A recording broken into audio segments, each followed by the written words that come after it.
Մենք տրամադրում ենք միջանցք, դուք կարող եք դրա հետ չհամաձայնվեք, փոխարենը ադրբեջանցիները մեզ անցում չեն տրամադրում, փոխարենը ասում են մեր տարածքով Վրաստանի միջով եկեք մտեք Հայաստան։ Ես ձեզ կոնկրետ հարց եմ տալիս, Ադրբեջանի տարածքով մենք, խնդրեմ չխանգարել, պարոն Սուքես, մենք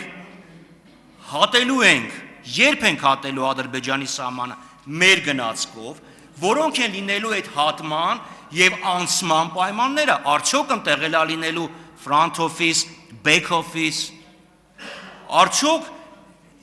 26%-ն լինելու Ադրբեջանի սեփականությունը, 74-ը Ամերիկայի, ուզեմ հասկանամ, այդ անցումը ոչ թե փոխադարձ առավելություն, բենզին ավելի էժան կամ ծորեն ավելի վատ կարգի, այլ մենք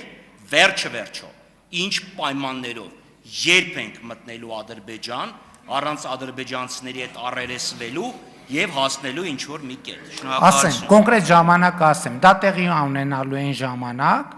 երբ որ երկաթգիծը պատրաստ լինեն, երկաթգիծը, որ ձեր խմբակցության ղեկավարը եւ ձեր քաղաքական առաջնորդը իրար հետ քանդե ծախել են, այդ երկաթգիծը, երբ որ պատրաստվի, երբ որ պատրաստ լինի, այսինքն հիմա հասկանում եք, մենք չենք կարող ուսով գնացք տանենք։ Գնացքը գնում է երկաթուղով։ Հիմա ինչի՞ է գալիս Վրաստանի տարածքով, որովհետև Հայաստանին, Ադրբեջանին կապող երկաթուղի չկա, հասկանում եք, չկա, նետու։ Երկրորդը, ինչի՞ է օգոստոսի 8-ի հռչակագրի, եթե չեմ սխալվում, 4-րդ կետում գրած է, Հայաստանը եւ Միացյալ Նահանգները կբանկանեն, կհաստատեն թրիփ նախագծի իրականացման շրջանակը,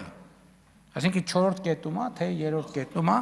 տենց գրած է, դա այդ կետի իրականացումն է, եւ